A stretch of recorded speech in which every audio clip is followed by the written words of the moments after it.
good ACC game. I thought in the first half, Pitt played extremely well. They did a good job of closing the half. You know, I remember when it was 30-30, and then obviously the next thing I know, it was 38-30 at half. Our guys completely came out and fought. I thought defensively we were very active. In the second half, we did a good job on Henson, who had made three-pointers at the half, and then obviously finished 3 for 10. I thought Lowe was really aggressive for them, was able to get into the to the painted area and made some things happen. Here's the deal. I can look at this stat sheet 100 times. Pitt played great in the first half. We played great in the second half. We were 6 for 15 from the free throw line.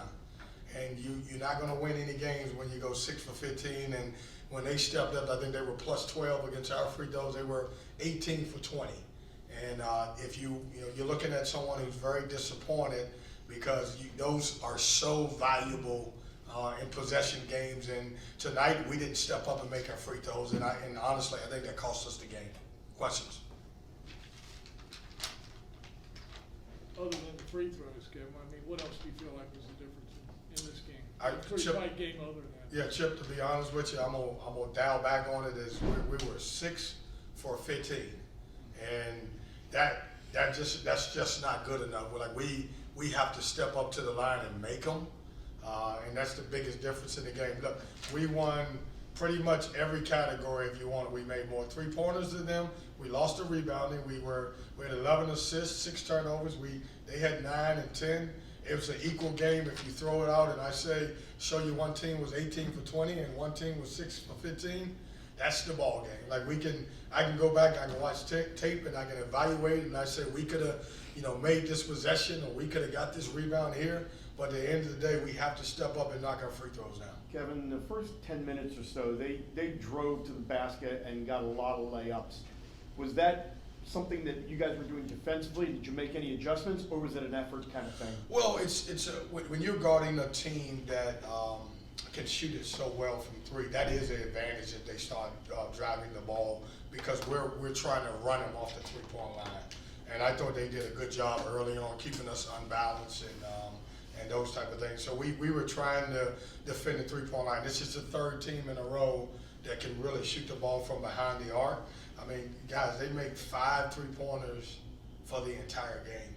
And this is a 3-point shooting team.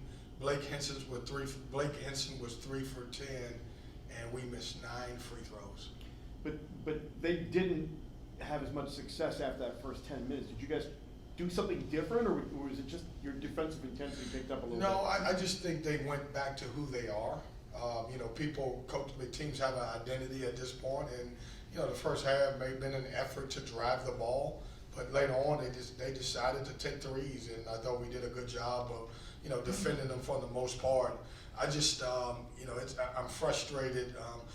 Our guys didn't mean to miss the free throws, but at the end of the day, you have to make those.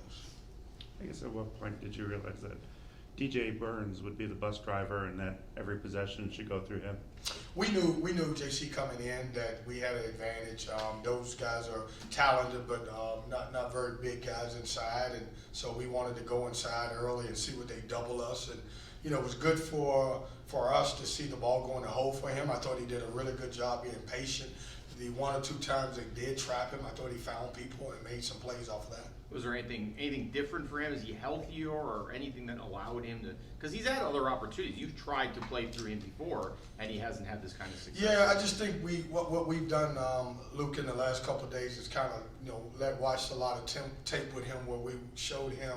He's been early on. He's been waiting for the double team, and he's almost actually fallen in love with passing the ball. And so we said, go early. Go make your move early, and then if those guys, if they send someone at you, then you make a play. And I think early he started, he was a little bit more offensive minded than I thought he's been before. He's been, lately he's been a pass first big and then try to score second. The last 2 games, Jaden and Casey both played well. Didn't happen tonight for you. Yeah. How difficult is it to win games when neither one of them are on? Well, I didn't think they played well today, but I thought the guys who came in gave us a lift in certain ways. Neither one of those guys, especially JT, I didn't feel like he had it tonight. And typically with him, he's the guy who's really causing havoc on our defense, on the other team's defense, and he didn't pressure the ball well. He didn't, it was one of those games, and guys have games like that. I thought when we put some other guys, I thought Dennis Parker gave us good minutes. I thought Breon did too. We were able to go a little bit bigger with Mo. But shit, we got to make our free throws. Like at the end of the day, we have to make our free throws. And I know you guys got a job and you got to ask questions, but you watch the game, and through some point through the game, everybody in here be like, what are they from the free throw line? Because I was saying the same thing. Like, that's what it is. Like, it's probably a different outcome, hopefully, if we step up to the line and we make them, but we didn't, and that's a problem. And that's something that we gotta be able to make those guys make free throws going down the stretch.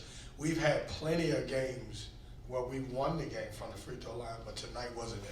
It feels like there's a little room for error now to kind of reach your ultimate goal and make it to March. Does this kind of game accelerate those feelings? No, it's a great game. Look, everybody's in the thick of it. We're one of the teams, I told our guys today, we're one of the teams that, what's the day, February 7th, I think? And you're still playing for something. You still, have an opportunity. At the end, you're trying to, build everything you can to get to March and see what it looks like. And, we'd won 2 games at home. It was really good. It was an opportunity to win another one. And it's going to go down to the stretch with our league. It's going to go down to all the way to the last few games in early March to determine, who has that opportunity. What message did you convey to your team after the game? Make free throws. That was it. I mean, I can't say much. Right. When you look at it, I went in there and said, hey, we have to make free throws. If we don't make free throws, then it's hard to beat anybody in this league.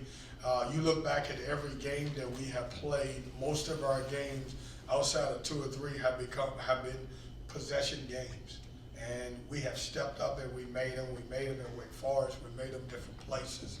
When we played Wake Forest, we did not make them, and so I could be nitpicky about a lot of things. But when we go 6 for 15 and the other team goes 18 for 20, and it's a three-point game, it's not much more you can say.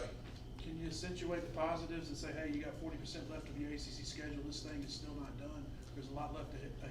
Yeah, I mean, and we do that. I talked about all the good that we have done, but at the end of the day, the first thing that I wrote on the board is 6 for 15. Yeah, I mean, listen, it's a time to talk about positive stuff, which it is. We've done some good things, and we're in a good position, but we have to make our free throws. Kevin, in the locker room after the game, the guys mentioned a lack of energy. Did you sense that before the game, or at some point in the first half at all? I didn't think our energy guy was an energy giver early, and that I go back to JT. We typically have him on the basketball, and he's harassing guys, and typically the other 4 guys behind him usually, go with his energy. I didn't think we were aggressive enough. I don't know if it was energy or not, but I thought we picked it up. We had our runs in the first half, and obviously I thought Pitt finished the half the right way. Obviously, every game is important, but how important is the opportunity now on Saturday to go into Wake Forest and have a chance at that big one? Yeah, I mean, Corey, these games are great. This is probably, in my 7 years here, this is probably the closest, parity of guys who anybody in this league can beat you in all the games. Most of them are good. They're one-offs. You look at, Georgia Tech, who's played great at home, and against Wake, they had a one-off, and maybe that's because Wake was really good. But for the most part, all of these games are 1 or 2 possession games at the half and go down to the wire. And that's why I'm a little disappointed, because we didn't make our shots when we had free ones. But they're all possession games. Wake's playing really good basketball. So is Pitt. Thank you. Thanks, guys.